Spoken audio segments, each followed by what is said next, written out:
ஆன்மீக பாதையில் சுவாமி குருபரானந்தா யாருக்கு விடுதலை? சிறைப்பட்ட பறவை கூண்டில் குடியிருக்கிறது, விடுவிக்கப்பட்ட பறவை கூண்டில் குடியிருக்கிறது. யாருக்கு விடுதலை என்ற தலைப்பில் சிந்தனைகளை துவங்குகிறோம்.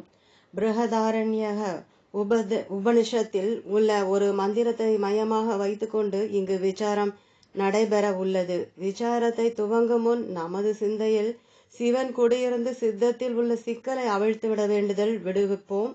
யாருக்கு விடுதலை என்ற வினா வாக்கியத்தில் மேலும் சில வினாக்கள் ஒளிந்து கொண்டுள்ளன. எதில் ஒருவன் சிறைப்பட்டுள்ளான்? ஒருவனை பற்றியுள்ள பந்தத்தின் தன்மை என்ன? விடுதலை அடைய வழி என்ன? விடுதலை அடைந்தவனின் நிலை என்ன? நாம் எடுத்துக்கொண்ட உபனிஷத் மந்திரத்திற்குள் இவ்வினாக்களுக்கான பதில்களை காண முடியும். யாருக்கு விடுதலை என்ற கேள்விக்கு பொதுவாக நாம் என்ன பதிலை கூறுவோம்? யார் சிறைப்பட்டு இருக்கிறார்களோ அவர்களுக்குத்தான் விடுதலை என்போம். இந்த பதில் முற்றிலும் சரியான பதில் ஆகாது. ஏனெனில் ஒருவன் பந்தப்பட்டிருந்தும் நான் பந்தப்பட்டுள்ளேன் என்று அறியவில்லை என்றால் அவனுக்கு ஏது விடுதலை? சிறைப்பட்டதை உணராதவர்கள் விடுதலை என்பதையும் உணராதவர்களாக இருப்பார்கள். ஆகவே சிறைப்பட்டவர்களிலும் தாம் சிறைப்பட்டுள்ளோம் என்பதை உணர்ந்தவருக்கு விடுதலை. கூண்டுக்குள் பிறந்து வளர்ந்து பறவை வெட்டவெளியில் சிறகடிக்கும் சுகத்தை அறியாது.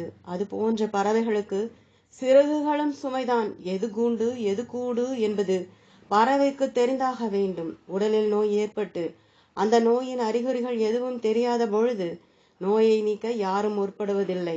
நோயை அறிந்தால்தானே அதை நீக்க எண்ணம் வரும். முதல் படியில் யாருக்கு விடுதலை என்ற கேள்வியின் பதில் தான் பந்தப்பட்டுள்ளோம் என்ற அறிவு யாருக்கு வந்துள்ளதோ அவர்களுக்கு விடுதலை.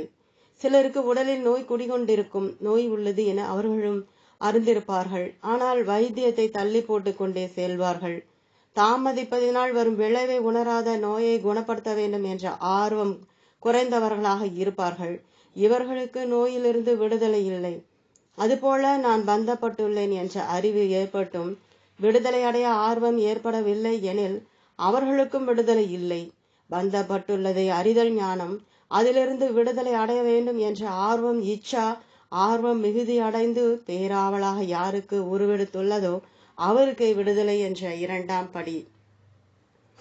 விருப்பம் மிகும் பொழுதுதான் ஒருவர் செயலில் ஈடுபடுவார். விடுதலைக்கான செயலில் ஈடுபடுதல் கிரியா. சாதனையின்றி சாதிப்பார் யாருமில்லை. அறிந்து வேட்கை கொண்டு செயலில் ஈடுபடுபவர்களுக்கு விடுதலை என்பது இறுதிப்படி. முதலில் நமது சிறைச்சாலை எது? கை விலங்குகள் எவை? இவற்றின் தலைகளை அறுப்பது எப்படி என்பது குறித்த ஞானம் வேண்டும். பந்தத்தின் அவலத்தையும் விடுதலையின் சிறப்பையும் உணர உணர விடுதலை பெற வேட்கை ஏற்படும். வேட்கை என்பது தீவிரமான ஆசை. வேட்கைதான் நம்மை செயலில் தூண்டும். நாம் செயல்பட காரணம் வேட்கை. விரும்பாத செயலை எவரும் செய்வதில்லை. விருப்பமின்றி செய்யப்படும் செயல் சிறப்படைவதும் இல்லை. ஞானமும் இச்சையும் இருந்தாலும் செயல் இல்லை என்றால் சித்தி, அதாவது வெற்றி இல்லை. இங்கு செயல் என்பது சரியான முயற்சி. யாருக்கு விடுதலை என்ற கேள்விக்கு இறுதியான பதில் யார் தாம் பந்தப்பட்டுள்ளோம் என அறிந்து அதிலிருந்து விடுதலை அடைய வேட்கை கொண்டு சரியான முயற்சியில் ஈடுபடுகிறார்களோ அவர்களுக்கு விடுதலை. அறிதல், இச்சை கொள்ளுதல், செயல்படுதல் இம்மூன்றும் முறையே ஞான சக்தி, இச்சா சக்தி, கிரியா சக்தி என அழைக்கப்படுகின்றன. பாரதம் அடிமைப்பட்டு இருந்தபோது பாரதியார் போன்றோர் நாம் அடிமைப்பட்டுள்ளோம் என்ற ஞானத்தை மக்களுக்கு புகட்டினர். அடிமைத்தனத்தில் உள்ள மோகத்தை நீக்குவதற்காக மக்களுக்கு விடுதலையில் விருப்பத்தை தூண்டினார்கள். மக்களுடன் சேர்ந்து விடுதலைக்கான செயலில் ஈடுபட்டு தேச விடுதலையை அடைந்தார்கள். ஞானம், இச்சா, கிரியா ஆகிய மூன்றில் முதலில் வேண்டுவது ஞானம். ஞானத்தை தொடர்ந்து இச்சை, இச்சையை தொடர்ந்து செயல். எந்த ஒன்றிலும் வெற்றி காண விரும்பினால் இம்மூன்று நிபந்தனைகளும் பூர்த்தியாக வேண்டும். மனித வாழ்வில் வேதம், அறிவே அனைத்து செயலுக்கும் ஆதாரம் என பார்த்தோம். அறிவின் அடிப்படையில் நமது வேட்கை, வேட்கையின் அடிப்படையில் நமது செயல். மனித வாழ்வில் அடைய வேண்டிய இறுதி லட்சியம் என்ன? அந்த லட்சியத்தை அடைய உகந்த சாதனைகள் எவை? இவ்வுலகம் யாரால் உருவாக்கப்பட்டது? உலகை உருவாக்கியனுக்கும் நமக்கும் என்ன உறவு? இது போன்ற விஷயங்களில் நமக்கு ஞானத்தை கொடுக்கும் கருவியே வேதம். வேதத்தை மறை என்று அழைக்கிறோம். மறை என்றால் ரகசியம் என்பது பொருள். தனக்கு தெரிந்த ஒன்றை பிறருக்கு காட்டாமல் மறைப்பதை ரகசியம் என்று பொதுவாக கருதுகிறோம். மற்றவர்களிடம் பகிர்ந்து கொள்ளாது பிறருக்கு பயன்படாமல் மறைத்தல் லோபம் என்ற கீழான குணத்தின் விளைவு. பொருள், கலை, கல்வி இவற்றை நாம் மறைத்தால் அது நம்மிடமே மறைந்து போகும். இங்கு நாம் வேதத்தை மறை என்று கூறுவது மற்றவர்களுக்கு கொடுக்காமல் மறைத்து ரகசியமாக வைக்க வேண்டும் என்ற பொருளில் அல்ல. வேதத்தை மறை என்று சொல்வதன் சரியான பொருள், ஒன்று, வேதமானது கண் போன்ற புலன்களால் அறிய முடியாத உண்மைகளை நமக்கு கூறுகிறது. 2, வேதம் புகட்டும் அறிவு மிகவும் அரிதானது. 3, இந்த அறிவு மிகவும் மேலானது. ஆக ரகசியம் என்றால் புலன்களுக்கு கிட்டாத அரிதான மேலான ஞானத்தை தன்னுள் வைத்திருக்கும் ஒரு அறிவு பொக்கிஷம். வேதம் கூறும் 2 ரகசியங்களை இனி பார்ப்போம். அந்த ரகசியங்களை அறிந்து அதனால் அடைய வேண்டிய பலனை அடைந்தால் அப்பொழுது விட்டு விடுதலையாகி நிற்பாய் அந்த சிட்டுக்குருவியைப் போல. இன்பமும் நன்மையும் என்முன் நிற்க, இன்பத்தை துறந்து நன்மையை தொடர இறைவா எனக்கு அருள் புரிவாய். வேதம் கூறும் 2 ரகசியங்கள். முதலாவது தர்மத்தை பற்றியது, 2வது பிரம்மனை பற்றியது. முதலில் தர்ம விஷயத்தில் என்ன ரகசியத்தை வேதம் நமக்கு கூறுகிறது என்று பார்த்துவிட்டு பிறகு பிரம்ம விஷயத்தில் என்ன ரகசியத்தை கூறுகிறது என்பதை பார்ப்போம். மனிதர்கள் வாழ்வில் இன்பங்களை அனுபவிக்கிறார்கள், இன்பத்தை இலக்காகவும் நாடி வருகிறார்கள். இன்பம் ஒருவனுக்கு கிடைக்க என்ன காரணம் என்று கேட்டால் ஒவ்வொருவரும் ஒவ்வொரு பதிலை கூறுவார்கள். ஒவ்வொரு காலத்திலும் ஒவ்வொரு பொருளை கூறுவார்கள். கண், செவி போன்ற புலன்கள் எப்பொருளோடு இணக்கம் வைக்கும் பொழுது இன்பம் என்ற அனுபவம் கிடைக்குமோ அந்த பொருளையே இன்பத்திற்கு காரணமாக கூறுவர். பொதுவாக பணம், உறவினர்கள், நண்பர்கள், உடைமை பொருள்கள், பதவி போன்றவற்றை இன்பத்திற்கு காரணமாக காட்டுவார்கள். ஒரு குழந்தை பலூனை இன்பத்திற்கு காரணமாக காட்டும். இங்கு வேதம் கூறும் ரகசியம் என்னவென்றால், ஒருவன் இன்பம் அனுபவத்திற்கு தேவையான பொருளை அவனிடம் சேர்ப்பது கண்ணுக்கு புலப்படாத புண்ணியம்தான். சுகத்தை நாம் அனுபவிக்க காரணம் புண்ணியம், அதுபோல் துயரத்தை அனுபவிக்க காரணம் பாபம். இதுவே வேதம் கூறும் ரகசியம். நான் இன்பத்தை அனுபவிக்கவோ துன்பத்தை அனுபவிக்கவோ புண்ணியமும் பாபமும் எனக்கு காரணமாக தெரியவில்லையே என்றால் தெரியாததால் தான் இதை வேத ரகசியம் என்கிறோம். இன்பத்தை கொடுக்கும் பொருளோடு நம்மை சேர்ப்பதும் அப்பொருளோடு தொடர்பு கொள்ள வைப்பதும் புண்ணியமே. பொருள்கள் நம்மை சுற்றி இருந்தும் புண்ணியம் இல்லை எனில் இன்பம் இல்லை. இனிப்பு கடை வைத்துள்ளவருக்கு சர்க்கரை வியாதி இருந்தால் ஏது இன்பம்? யாரும் துன்பத்தை வரவேற்பதில்லை. இருப்பினும் துன்பம் வர காரணம் பாபம். கண்ணுக்கு புலப்படாத புண்ணிய பாபமே நமது சுக துக்கங்களுக்கு காரணம் என்பது வேத ரகசியம். இதை அறிந்தவுடன் நம் மனதில் தோன்றுவது என்ன? எப்படி புண்ணியத்தை சேர்ப்பது, எப்படி பாபத்தை தவிர்ப்பது என்பதே. இதற்கான வழிகளையும் வேதம் புகட்டுகிறது. அது மட்டுமன்றி புண்ணியத்தை எப்படி பயன்படுத்தினால் மோட்சத்தை அடைய முடியும் என்பது போன்ற நமக்கு தெரியாத ரகசியங்களையும் காட்டி தருகிறது. புண்ணிய உபாயம். தர்மத்தை கடைபிடிப்பதால் புண்ணியமும், அதர்மத்தை செய்வதால் பாபமும் ஏற்படுகின்றன. மற்றவர்களுக்கு துயரத்தை கொடுக்காது நாம் மேற்கொள்ளும் நற்செயல்களும் நற்பண்புகளும் தர்மம். மற்றவர்களுக்கு துயரை கொடுத்தலும் தீய குணங்களும் ஆதர்மம். எது சரி எது தவறு என்ற அறிவை அடைந்து சரியானதை பின்பற்றி புண்ணியத்தை சேர்க்க முடியும். மேலும் வேதத்தில் புண்ணியத்தை சேர்க்க பல கர்மாக்களும் பலவிதமான தியானங்களும் கூறப்பட்டுள்ளன. இந்த வழிகளில் புண்ணியத்தை தேடி பாபத்தை தவிர்ப்பது வாழ்வில் நமது முதல் இலக்காகும். ஸ்ரேயஸ் பிரேயஸ். நாம் தேடி வைத்த புண்ணியம் நாம் ஈட்டிய பணத்தை போல.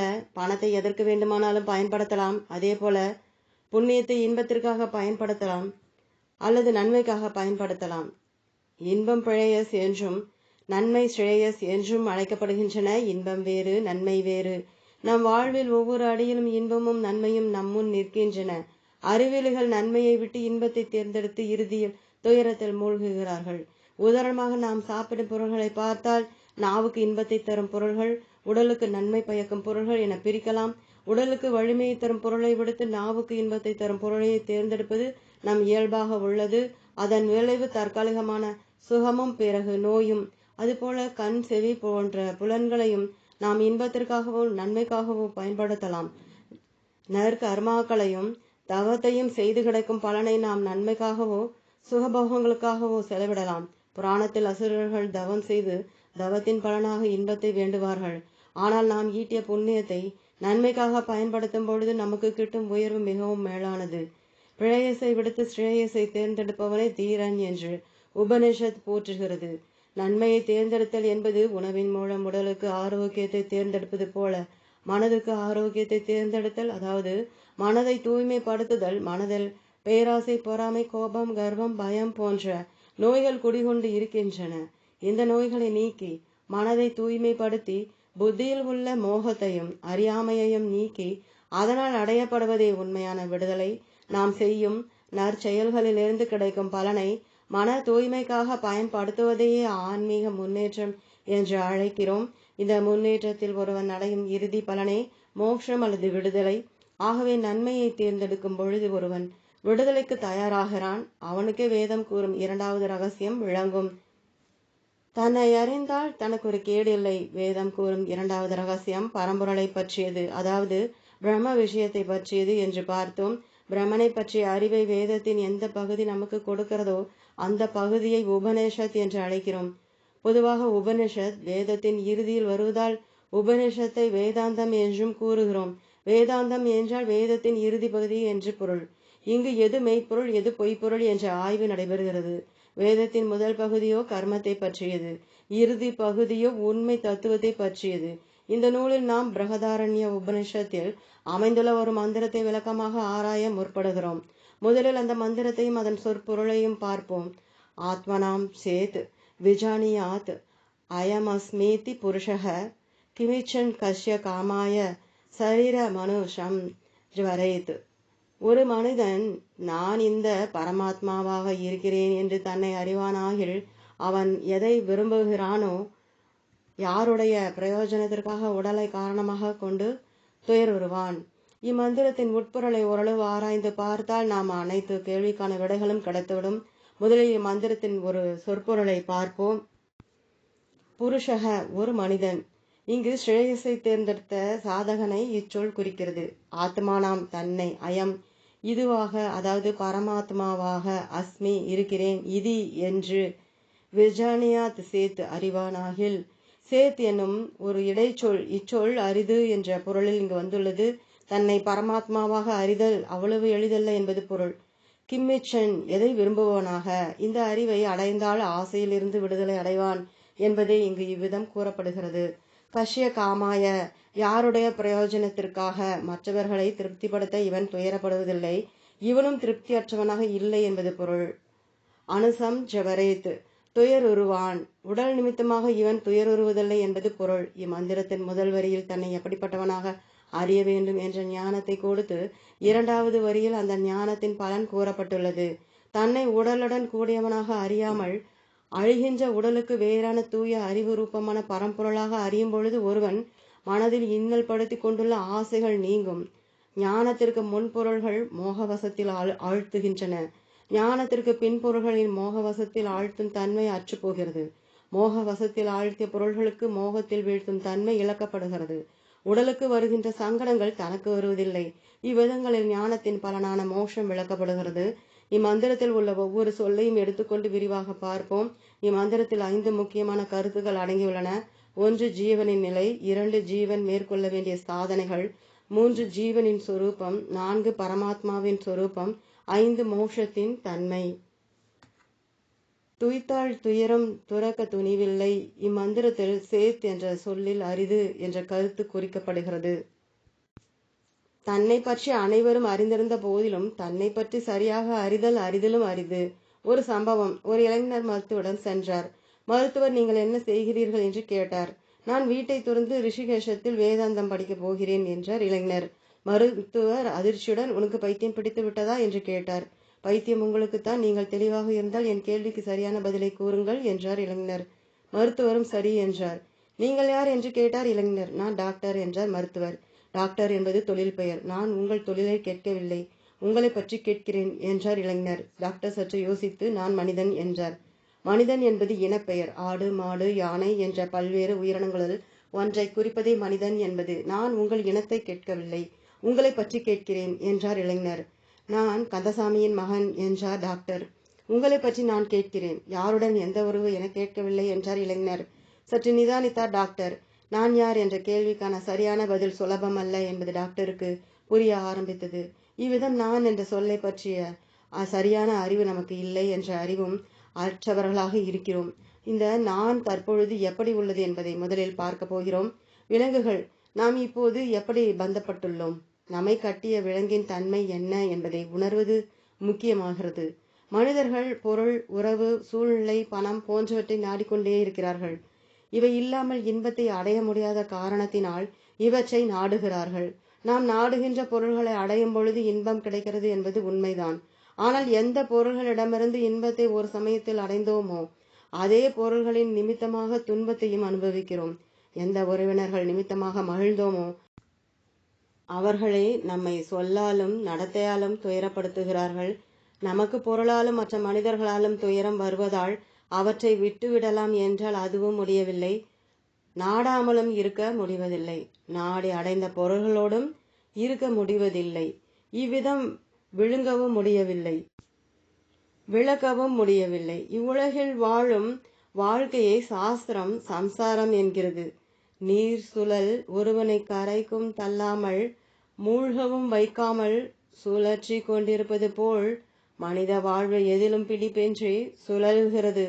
ஒருவர் திருமண வாழ்க்கை மேற்கொள்வதா வேண்டாமா என்ற குழப்பத்தில் இருக்கும் பொழுது தன் குருவுக்கு இவ்விதம் கடிதம் எழுதினார். குருநாதரே, உறவா துறவா என்பதில் குழம்புகிறேன். துறவுக்கு துணிவில்லை, உறவுக்கும் அஞ்சுகிறேன். சுதந்திரமாக இருக்கும் தனிமையை இழக்க பயம், தனியாகவே இருக்கவும் பயம். சேர்ந்தால் கழகம், தனிமையில் சூனியம். இந்நிலைய பந்தம் அல்லது சம்சாரம். பொருள்கள் கொடுக்கின்ற இன்பத்தை விட முடியவில்லை, துன்பத்தை தாங்க முடியவில்லை. சிறிய பாம்பு பெரிய தவளையை பிடித்து விட்டது. விடவும் மனமில்லை, விழுங்கவும் முடியவில்லை. இந்த தவிப்பே பந்தம். அர்ஜுனன் போரிட வந்தான். குழப்பம் தோன்றியது. போரிடவும் திறனற்றவனானான். போர்க்களத்திலிருந்து செல்லவும் மனமில்லை. இது போன்ற நிலையில் கட்டுண்டு கிடக்கிறார்கள் மனிதர்கள். உலகுடன் இன்புற்றிருக்கவும் முடியவில்லை, உலகை விடவும் முடியவில்லை. இந்த நிலையில் நாம் இருக்க காரணம் என்ன? பந்தத்தின் விலாசம். ஒருவரை சந்திக்க அவரின் வீட்டு விலாசத்தை அறிந்து அவர் குடியிருக்கும் வீட்டை அடைவது போல பந்தம் குடிகொண்டிருக்கும் இடத்தை ஆராய்வோம். அதாவது இப்படிப்பட்ட தன்மையுடைய பந்தத்திற்கு காரணம் என்ன என்பது நமது அடுத்த சிந்தனை. எந்த ஒன்றுக்கும் காரணம் இருந்தே ஆக வேண்டும். காரணமின்றி எதுவும் தோன்றி மறைவதில்லை. காரணங்கள் பல படித்தரங்களில் இருக்கும். உதாரணமாக நாம் அணிந்திருக்கும் சட்டைக்கு எது காரணம் என்றால் துணி என்போம். இது சரியான பதில்தான். ஆனால் துணிக்கு காரணம் என்ன என்றால் நூல் என்போம். நூலுக்கு காரணம் பருத்தி, பருத்திக்கு காரணம் பூமி என்றெல்லாம் காரணத்துக்கு காரணம் என்று நாம் மூல காரணம் வரை செல்லலாம். மேலோட்டமான பார்வைக்கு ஒரு காரணம் தெரியும். ஆராய ஆராய காரணம் ஆழ்ந்து சென்று கொண்டே இருக்கும். இப்பொழுது நமது விலங்குகளுக்கு, அதாவது பந்தத்திற்கு மூல காரணம் என்ன என்ற ரகசியத்தை கண்டறிவோம். நாம் படும் அல்லல்களுக்கு மேலோட்டமாக தெரியும் முதல் காரணம் பொருள்கள், சூழ்நிலைகள், மற்றவர்கள் நம்மை நடத்தும் விதம், மற்றவர்கள் நம்மை குறித்து பேசுகின்ற சொற்கள் போன்றவை. ஆழ்ந்து சிந்திக்காது பார்க்கும் பொழுது இவையெல்லாம் காரணம்தான். சற்றே சிந்தித்து பார்த்தால் வெளிப்பொருள்களோ சூழ்நிலைகளோ நம் மனத்துயரத்துக்கு காரணம் அல்ல என்பது புரியும். நாம் விரும்பும் ஒருவர் இறந்துவிட்டார் எனில் முதல் நாள் துயரம் அதிகம். சில நாட்களுக்கு பிறகு துயரம் குறைவதை பார்க்கிறோம். அவர் இறந்துவிட்டார் என்ற வெளி சூழ்நிலை முதல் நாளும் 3 மாதம் கழித்தும் அப்படியே இருக்கிறது. ஆனால் துயரத்தின் நிலையில் மாற்றம். குழந்தையாக இருக்கும் பொழுது பலூன் உடைந்தால் துயரம். வளர்ந்தவருக்கு அவ்விதம் இல்லை. இதிலிருந்து நம் துயரத்துக்கு காரணம் வெளியே இல்லை, வெளி சூழ்நிலைக்கு பொருள்படுத்தும் நம் மனமே நம் துயரத்திற்கு காரணம் என்பது நாம் சிந்திக்கும் பொழுது கிடைக்கும் அறிவு. மேலும் ஆழ்ந்து சிந்தித்தால் மனம் எப்பொழுதும் நமக்கு துயரத்தை கொடுப்பதில்லை. இன்பத்திற்கும் மனமே கருவியாக உள்ளது. மனதில் எப்பொழுது ஆசை, கோபம், பொறாமை, மோகம், லோப்பம் போன்றவை தோன்றுகின்றனவோ அப்பொழுதுதான் துயரம். ஆகவே நமது துயரத்திற்கு காரணம் மனம் மட்டுமல்ல, மனதில் உள்ள தீய குணங்கள். இந்த துயரப்படுத்தும் தீய குணங்களுக்கு காரணம் என்ன என்று பார்த்தால் இவை மனதில் உள்ள நிறைவின்மையிலிருந்தே தோன்றுகின்றன. பூரணமாக மனம் நிறைந்து இருக்கும் பொழுது ஆசை, கோபம், பொறாமை இவைகளுக்கு இடம் ஏது? மனதுக்கு ஏன் நிறைவின்மை தோன்றியது? மனதில் ஏன் வெற்றிடம் தோன்றுகிறது? இந்த நிறைவின்மையின் காரணத்தை நாம் வேதாந்த சாஸ்திரத்தின் துணை கொண்டே அறிய முடியும்.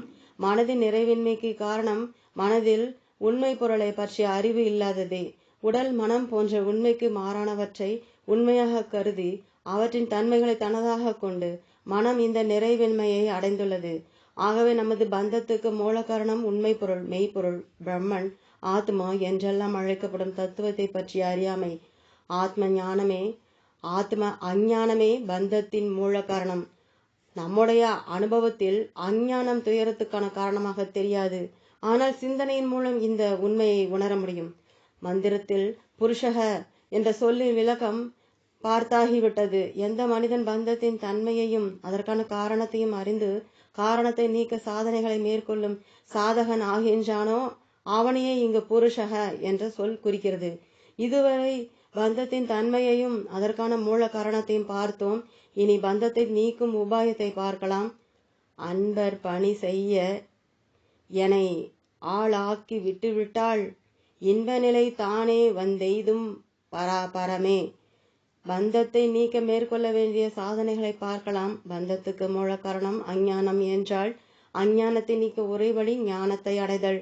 அதுதான் மந்திரத்தில் விஜானியாத் அறிய வேண்டும் என்று கூறப்பட்டுள்ளது. முதலில் அறியாமையின் தன்மையை பார்ப்போம். அறியாமை அல்லது அஞ்ஞானம் என்பது இருளை போல மறைக்கும் தன்மையுடையது. இருக்கின்ற பொருளை மறைப்பது இருள். அதுபோல் அறியாமையும் இருப்பதை மறைக்கும். இருள் பொருளை அழிக்காது, அஞ்ஞானமும் எதையும் அழித்து விடாது. ஞானம் ஒளிக்கு ஒப்பிடப்படுகிறது. ஒரு பொருள் இருப்பதை காட்டுவது ஒளி. அதுபோலவே அறிவும் பொருளை காட்டுகிறது. ஒளி பொருளை உற்பத்தி செய்யாது. அதுபோல் ஞானமும் எதையும் உருவாக்காது. இருளுக்கு ஒரே பகை ஒளி, அஞ்ஞானத்திற்கு ஒரே பகை ஞானம். ஆகவே ஞானத்தை அடைய வேண்டும். எதை பற்றிய அஞ்ஞானத்தால் பந்தம் தோன்றியதோ அதை பற்றிய ஞானத்தை அடைய வேண்டும். ஒரு பொருள் இருக்கிறது, ஆனால் அதை நாம் அறியவில்லை. அதனால் துயரம். இந்த நிலையில் அறிவை அடைதல் முக்கிய சாதனை ஆகிறது. நமது அடுத்த கேள்வி, அறிவை அடைய என்ன வழி? விசாரம். விசாரம் அறிவை அடைய சாதனம். அறிவை கொடுக்கும் கருவியை பயன்படுத்தும் பொழுதுதான் எந்த அறிவுமே ஏற்படுகிறது. ஒரு பொருளை பற்றிய அறிவை கொடுக்க உதவும் கருவிக்கு பிரமாணம் என்று பெயர். மெய், வாய், கண், மூக்கு, செவி என்ற ஐந்தும் ஞானத்தை கொடுக்கும் கருவிகளாக இருக்கின்றன. ஒரு மலரின் மென்மையான தன்மையை பற்றிய அறிவு மெய் என்ற கருவி காட்டுகிறது. அதுபோல சுவையை நாக்கும், வர்ணத்தை கண்ணும், வாசனையை மூக்கும், ஓசையை செவியும் காட்டுகின்றன. இக்கருவிகளை பயன்படுத்தியவுடன் அறிவு ஏற்படுகிறது. ஆனால் காலையில் புகையை மட்டும் தூரத்தில் பார்க்கிறோம். அங்கு நெருப்பை பார்க்காத போதிலும் யூகித்தல் என்ற முறையில் நெருப்பை பற்றிய அறிவை அறிகிறோம். அதுபோல ஒருவர் நாம் அறியாத ஒன்றை பற்றி விளக்கம் கொடுக்கிறார். அந்த விளக்கத்தில் இருந்தும் நாம் அறிவை அடைகிறோம். மற்றவர் சொல்லிலிருந்து அடையப்படும் அறிவை சப்த பிரமாணம் என்று அழைக்கிறோம். பரம்பொருளை பற்றிய அறிவை அடைய வேதத்தின் கடைசி பகுதியில் அமைந்துள்ள உபனிஷத்துக்கள் கருவியாக, அதாவது பிரமாணமாக உள்ளன. இவ்வுபனிஷத்துக்களை குரு மூலமாக முறையாக கேட்பதே இங்கு விசாரம் என்று கூறப்படுகிறது. ஒரு பொருளை பற்றிய அறிவு முழுமையானதாக இல்லை என்பது ஒரு நிலை. இந்நிலையில் ஆராய்ச்சி அதிகம் தேவைப்படாது. ஆனால் ஒன்றை முழுமையாக அறியாததோடு மட்டுமல்லாமல் தவறாகவும் புரிந்து கொண்டால் அங்கு தீர விசாரித்தல் முற்றிலும் அவசியமாகிறது. கயிற்றை பார்க்கிறோம், அதை பாம்பாக அறிகிறோம். இங்கு கயிற்றை முழுமையாக அறியாததுடன் மட்டுமல்லாமல் தவறாகவும் அறிந்துள்ளோம். ஆகவே விசாரம் தேவைப்படுகிறது. நம்மை பற்றிய அறிவில் உண்மையில் நாம் யார் என்று சரியாக அறியாததோடு மட்டுமின்றி நம்மை தவறாகவும் புரிந்து கொண்டுள்ளோம். ஆகவே நம்முடைய உண்மையான தன்மையை அறிய விசாரம் தேவை. நம்மை சரியாக அறியும் அறிவும் பரமாத்மாவை புரிந்து கொள்ளும் அறிவும் ஒன்றுதான். ஆகவே குருவின் துணை கொண்டு உபனிஷத்துக்கள் கூறும் கருத்தை கேட்டு ஆராய்ந்தால் விசாரம். இந்த விசாரமே ஞானத்திற்கு கருவி. இனி நமது அடுத்த கேள்வி, விசாரம் நடைபெற என்ன நிபந்தனை? ஸ்ரத்தா. விசாரம் என்ற சாதனையில் ஈடுபட வேண்டுமானால் குருவிடத்திலும் குரு போதிக்கின்ற உபனிஷத் சாஸ்திரத்திலும் நம்பிக்கை தேவைப்படுகிறது. அறிவை கொடுக்கும் கருவியில் உள்ள நம்பிக்கையை ஸ்ரத்தா என்று அழைக்கப்படுகிறது. குறிப்பாக இங்கு நம்பிக்கை மிகவும் அவசியம்.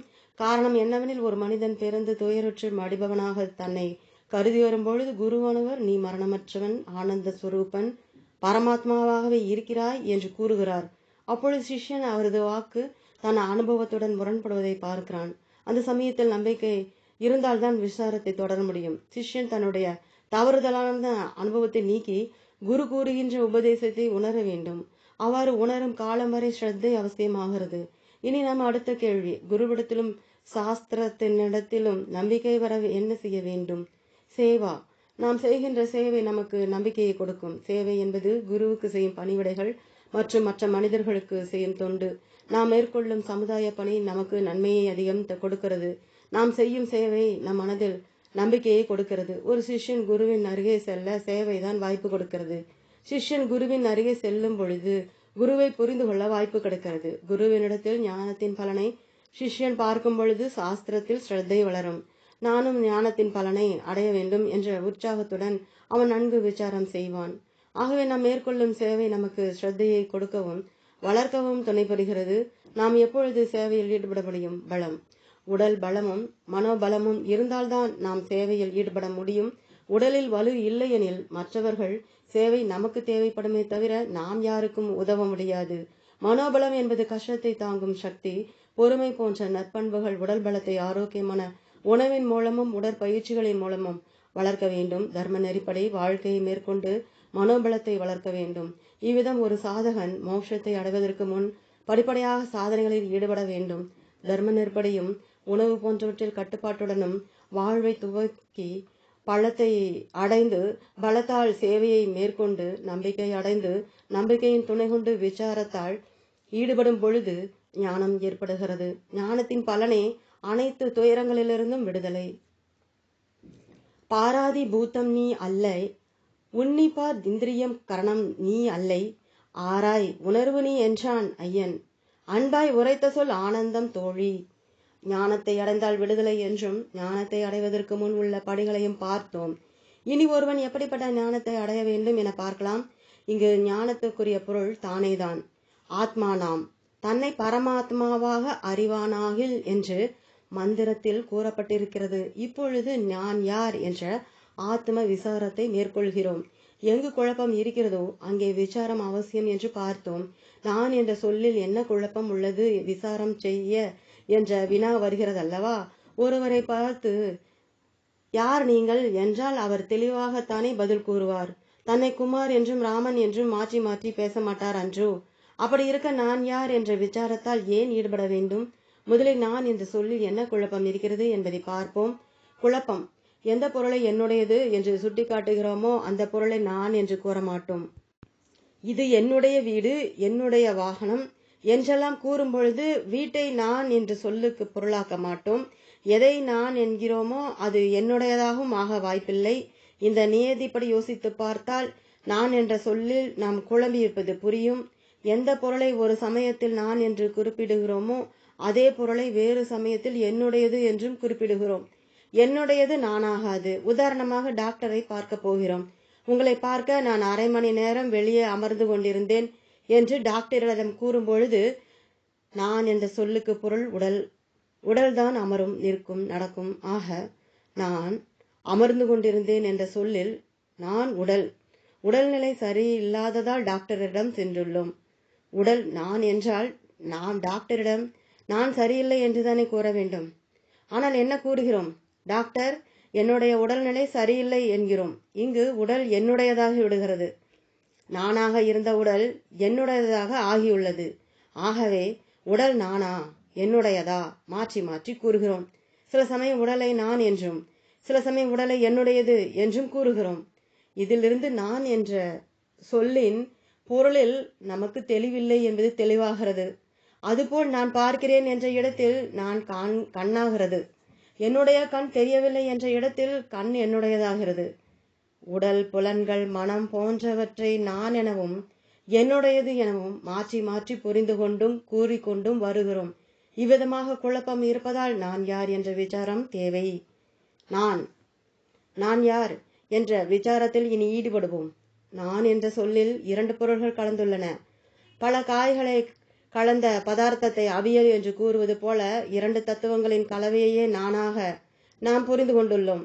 அந்த இரண்டில் ஒன்றை ஆத்மா எனவும் மற்றொன்றை அனாத்மா என்றும் அழைக்கிறோம். ஆத்மா என்பதன் தன்மை என்ன? ஆத்மா என்பது சைத்தன்ய ஸ்வரூபம், அதாவது உணர்வு ஸ்வரூபம். அனாத்மா என்பது நமது உடல் ஜட ஸ்வரூபம். முதலில் அனாத்மாவின் தன்மைகளை பார்ப்போம். அனாத்மா என்பதற்கு ஆத்மா அல்ல என்று பொருள். இந்த அனாத்மா நமது உடலாகவும் நாம் அனுபவிக்கும் உலகமாகவும் உள்ளது. ஆக அனாத்மா உடல் கூட்டல் உலகம். இங்கு உடலாக உள்ள அனாத்மாவின் தன்மையை மட்டும் ஆராய்வோம். உலகமான அனாத்மாவை பிறகு ஆராய்வோம். நமது உடலுக்கு சரீரம் என்று ஒரு பெயர். நமது உடல் அதாவது சரீரம் மூன்றாக பிரிக்கப்படுகிறது. 1 ஸ்தூல சரீரம், 2 சூட்சும சரீரம், 3 காரண சரீரம். ஸ்தூல சரீரம் நாம் பார்த்து அனுபவிக்கின்ற இந்த உடலே ஸ்தூல சரீரம் ஆகும். இந்த ஸ்தூல உடலினுடைய 4 தன்மைகளை பார்ப்போம். 1, ஸ்தூல உடலானது ஸ்தூலமான 5 பூதங்களின் சேர்க்கை. ஆகாசம், காற்று, நெருப்பு, நீர், மண் ஆகிய 5 பூத்தங்களின் சேர்க்கையே. நமது பருத்த இந்த ஸ்தூல சரீரம் நமது உடலில் எலும்பு, தசை போன்றவை மண் தத்துவத்தையும் ரத்தம், நீர் தத்துவத்தையும் உடலில் உள்ள உஷ்ணம் நெருப்பு தத்துவத்தையும், பிராணன் காற்று தத்துவத்தையும், வயிறு முதலான இடங்களில் உள்ள வெற்றிடம் ஆகாச தத்துவத்தையும் குறிக்கின்றன. இந்த உடல் பஞ்ச பூத்தங்களின் கலவையாக இருப்பதால் தான் உடல் மடிந்தவுடன் அந்தந்த பூத்தங்களுடன் கலந்து விடுகிறது. இவ்வுலகமே பஞ்ச பூத்தங்களாக திகழ்கிறது. உடலும் அவ்விதமே பஞ்ச பூத்தங்களின் சேர்க்கை. 2. இந்த ஸ்தூல சரீரம் போக ஆயத்தனம் என்று அழைக்கப்படும். போகம் என்றால் இன்ப துன்ப அனுபவம். ஆயத்தனம் என்றால் வீடு அல்லது இருப்பிடம். நமது ஸ்தூல சரீரம் இன்ப துன்பங்களை அனுபவிக்க ஓர் இருப்பிடமாக விளங்குகிறது. இன்ப துன்பங்களை அனுபவிப்பது நமது மனம். அனுபவிக்கும் மனதுக்கு இருப்பிடமாக விளங்கும் இடம் ஸ்தூல சரீரம். 3. எல்லோருடைய உடலும் பஞ்ச பூத்தங்களின் சேர்க்கையாக இருந்த போதிலும் ஒவ்வொருவருக்கும் ஒவ்வொரு விதமாக உடல் அமைந்துள்ளது. மனித உடல், மிருக உடல், ஆரோக்கியமான உடல், பிறவியிலேயே நோயுடன் கூடிய உடல், ஊனமற்ற உடல், இது போன்ற வேற்றுமைகளை காண்கிறோம். இந்த வேற்றுமைகளுக்கு காரணம் அந்தந்த ஜீவர்கள் செய்த கர்மத்தின் பலன். எவ்விதம் நாம் நமது உழைப்பின் பலனாக வீடு, வாகனம் போன்றவற்றை வாங்குகிறோமோ, அதுபோல் நாம் செய்த செயலின் பலனாக ஸ்தூல சரீரத்தை அடைகிறோம். ஸ்தூல சரீரங்களில் காணப்படும் வேற்றுமைகளுக்கு காரணம் அவரவரது கர்மத்தின் பலன். ஒருவர் கார் வாங்குகிறார், மற்றொருவர் சைக்கிள் வாங்குகிறார் என்றால் அது அவர்கள் ஈட்டிய பணத்தை பொறுத்தது. அதுபோல நமக்கு கிடைத்த சரீரம் நாம் ஈட்டியது, நமது செயலின் விளைவு. ஒருவர் டாக்டரிடம் சென்று எனக்கு வயிறு வலிக்கிறது என்று கூறினார். மேலும் அவர் இந்த வயிற்று வலி என் கர்மத்தின் பலன், அதாவது வினை பயன் என்றார். டாக்டர் அவரிடம் நீங்கள் காலையில் என்ன சாப்பிட்டீர்கள் என்றார். அவர் 10 பூரியும் அதற்கு தகுந்த உருளைக்கிழங்கு மசாலாவும் என்றார். நீங்கள் காலையில் செய்த கர்மத்தின் பலனே இந்த வயிற்று வலி என்றார் டாக்டர். ஆக நமது உடல்நிலை நாம் சேகரித்துதான். கர்மவினையை பற்றி சாஸ்திரம் பேசுவது நமக்கு நாமே முழு பொறுப்பு எடுத்துக்கொள்ளவே தவிர தலையெழுத்து என்று உதறித்தள்ள அல்ல. 4. ஸ்தூல சரீரம் 6 விதமான மாற்றங்களுக்கு உட்பட்டது. அதை ஷட் விகாரம் என்கிறோம். 1. அஸ்தி, கர்ப்பத்தில் இருத்தல். 2. ஜாயத்தே, பிறத்தல். 3. வத்ததே, வளர்தல். 4. விபரிண மதே, மாறுதல். 5. அபக்ஷியதே, தேய்தல். 6. வினஷ்யதி, மடிதல். இந்த 6 வித மாற்றத்தை அனைத்து ஸ்தூல சரீரங்களும் அடைந்தே தீரும். இவை யாவும் ஸ்தூல சரீரத்தின் தன்மைகள். இப்படிப்பட்ட ஸ்தூல சரீரத்தை சில சமயம் நான் என்றும் சில சமயம் எனது என்றும் கூறி வருகிறோம். சூட்சும சரீரம்.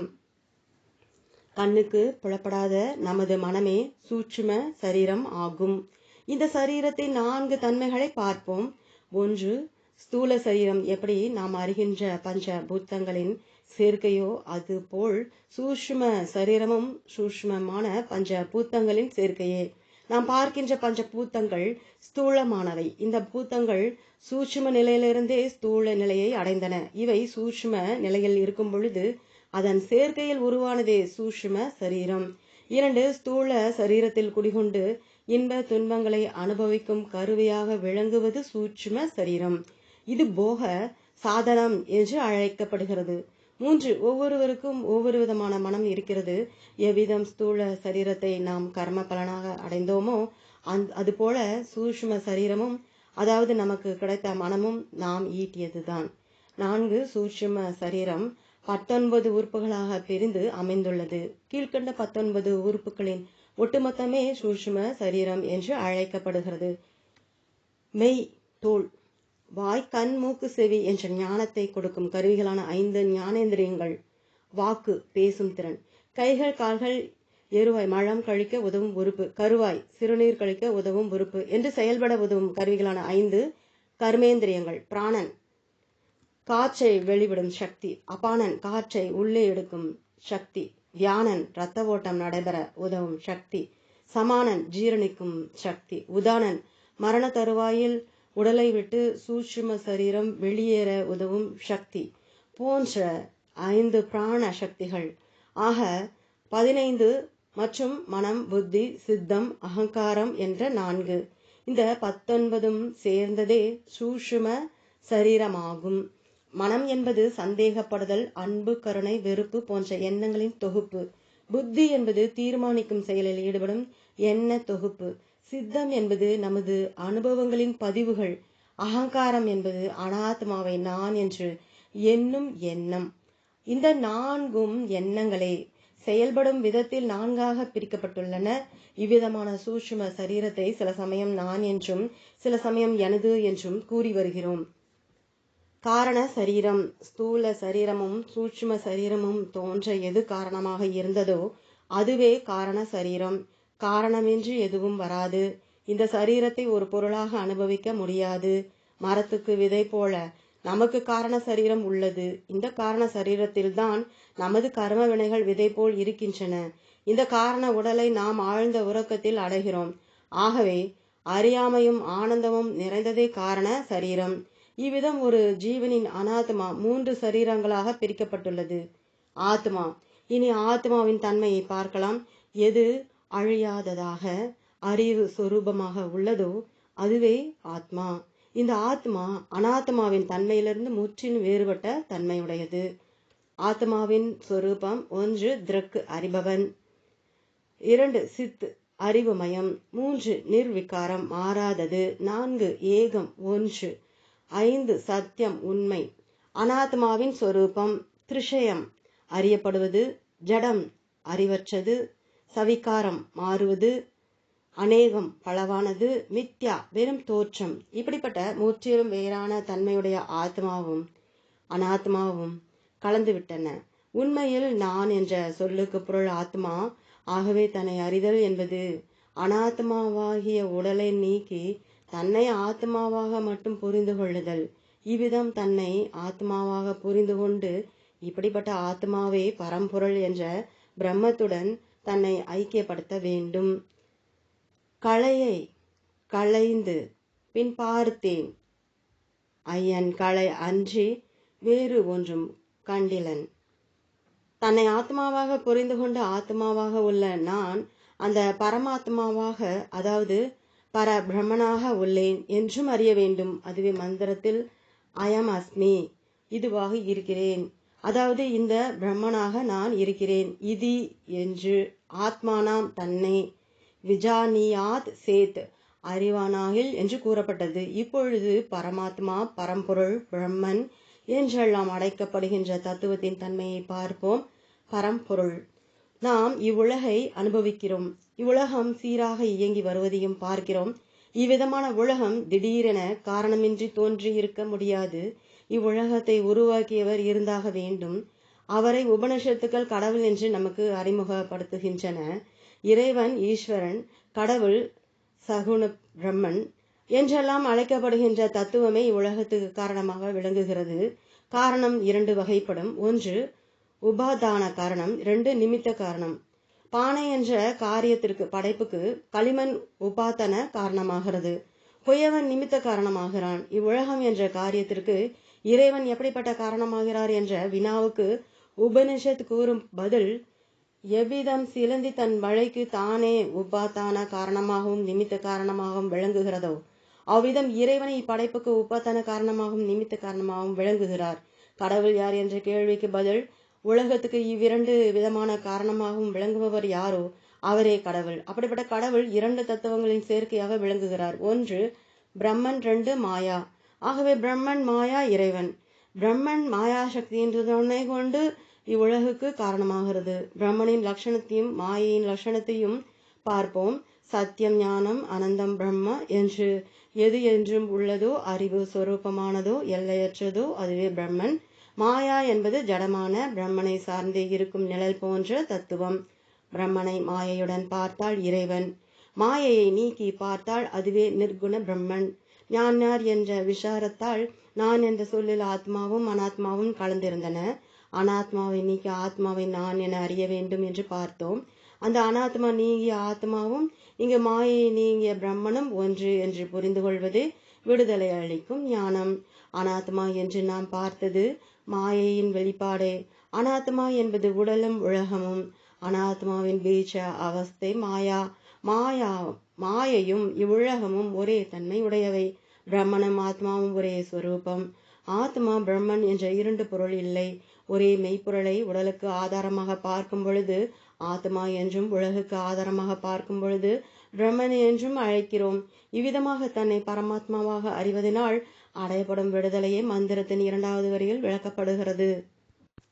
என்னையும் தன்னையும் வேறா உள்ளத்து எண்ணாத வண்ணம் 2ம் அறநிற்க சொன்னது ஒரு சொல்லே. அந்த சொல்லால் விளைந்த சுகத்தை என் சொல்வேன்.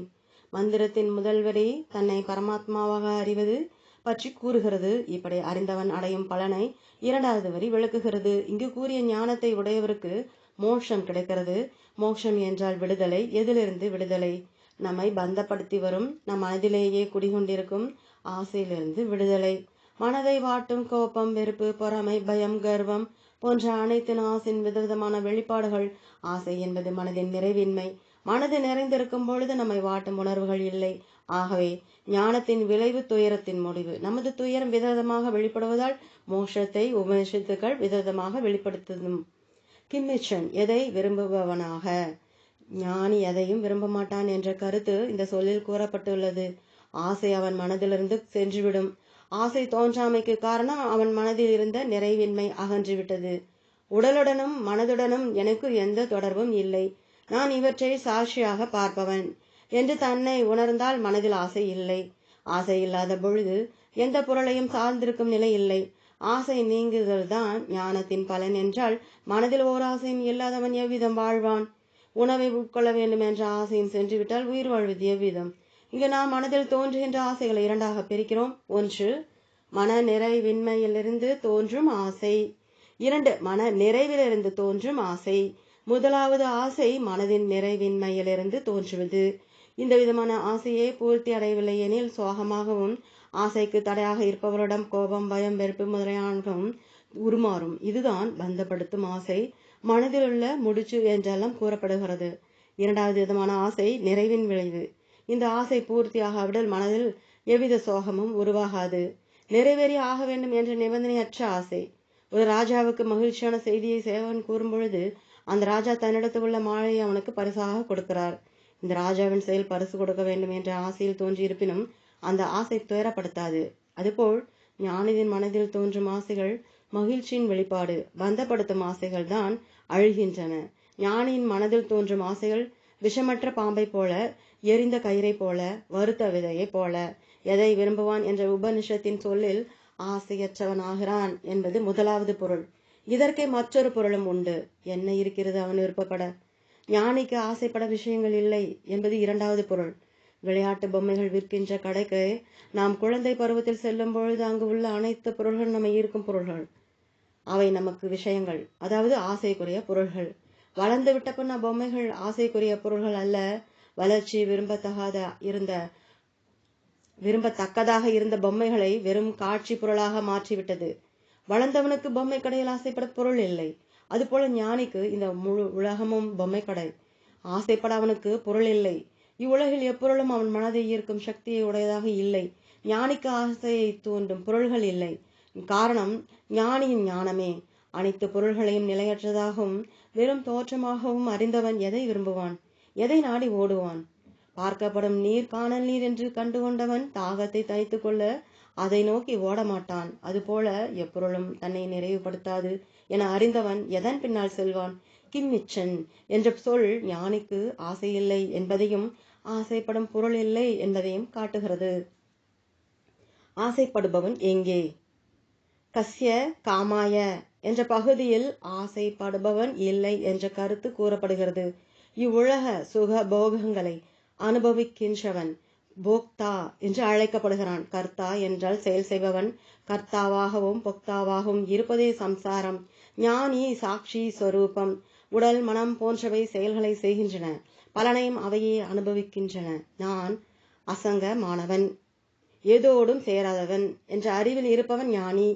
இப்படி இருப்பவன் முன்னிருந்த போக்தாவுக்கு வேறானவன். முன்னிருந்த நான் வேறு, இப்பொழுது உள்ள நான் வேறு. புத்தர் இளம் வயதில் மனைவியை விட்டு இரவோடு இரவாக வெளியேறிவிட்டார். 12 வருடங்கள் கழித்து மீண்டும் மனைவியை சந்திக்க நேரிடுகிறது. மனைவி மிகவும் கோபம் கொண்டு, ஏன் என்னிடம் கூறாமல் சென்றீர்கள்? இளவரசியான எனக்கு பெருத்த அவமானம் அது என்று கூறினாள். புத்தர் இறுதியில் கூறினார், நீ கேள்வியை ஓடிப்போனவனிடம் கேட்க வேண்டும். ஓடி போனவன் ஓடியே போய்விட்டான். இப்பொழுது வந்திருப்பவன் வேறு. ஆம், ஓடிப்போன சம்சாரி வேறு, உண்மையை உணர்ந்த புத்தர் வேறு. நம் வாழ்விலும் புதிய அறிவு, அதனால் ஏற்பட்ட மனமாற்றம், உலகை பொருள்படுத்தும் விதத்தில் ஏற்பட்ட மாற்றம் என இவ்வித மாற்றங்களுடன் வாழும் பொழுது நாமும் புதிதானவர்களே. பொறாமைப்படுபவன், துயரப்படுபவன், பயப்படுபவன் சென்றுவிட்டான். நிறைவானவன், மகிழ்ந்திருப்பவன், அன்பும் கருணையும் கொண்டவன் தோன்றியுள்ளான். இக்கருத்தே இங்கு கூறப்பட்டுள்ளது. யாரை திருப்திப்படுத்த அவன் துயருவான்? என்பதன் பொருள் போக்தா சென்று விட்டான், ஆனந்தமானவன் வந்துள்ளான். மந்திரத்தின் இறுதி பகுதி அனுசம்ஜ வரேத்.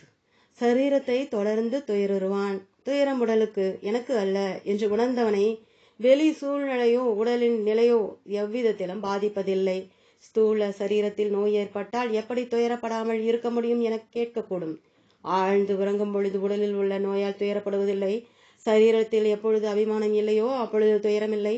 விழிப்பு நிலையிலும் அபிமானத்தை விடும்பொழுது வழி மட்டும் தெரியலாம், ஆனால் மன துயரம் இல்லை. நமது நாட்டின் விடுதலைக்காக பாடுபட்டவர்கள் சிறைச்சாலைக்கு சென்றார்கள். உடலளவில் கஷ்டப்பட்டார்களே தவிர மனதளவில் நாட்டுக்காக தியாகம் செய்த பெருமிதத்தில் மகிழ்ச்சியுடன் இருந்தார்கள். அதுபோல உடலில் உள்ள அபிமானத்தை விடும்பொழுது உடலின் நிலையை குறித்து ஞானி துயரப்படுவதில்லை. இவ்வுலகம் நமக்கு விதமான சூழ்நிலைகளை காட்டுகிறது. அதை சாட்சியாக இருந்து கொண்டு காட்சியாக பார்ப்பது நாம் அடைந்த ஞானத்தின் விளைவு. நாம் நம் மனதால் கட்டுண்டு இருக்கிறோம். அதே மனதில் ஞானம் ஏற்பட்டவுடன் மனம் மாலையாக மாறி நம் வாழ்வை அலங்கரிக்கிறது. துயரத்தை கொடுக்கும் மனதை அழிப்பதை மனோநாசம் என்று கூறுவர். மனம் முற்றிலும் அழிவதில்லை, ஆனால் மாறிவிடுகிறது. மாற்றத்தை நாசம் என்று கூறினாலும் தவறு இல்லை. பணம் ஒரு நல்ல சேவகன், ஆனால் மோசமான தலைவன். Money is a good servant but a bad master என்று கூறுவார்கள். நாம் வாழ்வில் பயன்படுத்தப்படும் பொருள்களிலிருந்தும் உடலில் இருந்தும் மக்களிடமிருந்தும் விடுதலை அடைய போவதில்லை. விடுதலை அடைய அவசியமும் இல்லை. இவற்றின் மீதுள்ள பற்றிலிருந்தே விடுதலை. இவற்றை நம் மனம் பற்றி கொண்டிருந்தது, இனி இவை நம்மை பற்றி கொண்டு இருக்கட்டுமே. இவ்விதம் அனைத்து பொருள்கள் மீதுள்ள பற்றிலிருந்தே விடுதலை. இம்மந்திரம் நம்மை நாம் எப்படிப்பட்ட தத்துவமாக அறிய வேண்டும் என்ற அறிவை கொடுத்து அந்த அறிவு எப்படி நம்மை விடுவிக்கிறது என்றும் கூறியது. உங்கள் கூண்டுகளின் தாழ்பாளை திறக்கும் திறவுகோள் இந்த மந்திரம். திறந்த வழி அழைக்கிறது. சிறகடையுங்கள். வாழ்த்துக்கள். சுபம். ஓம்.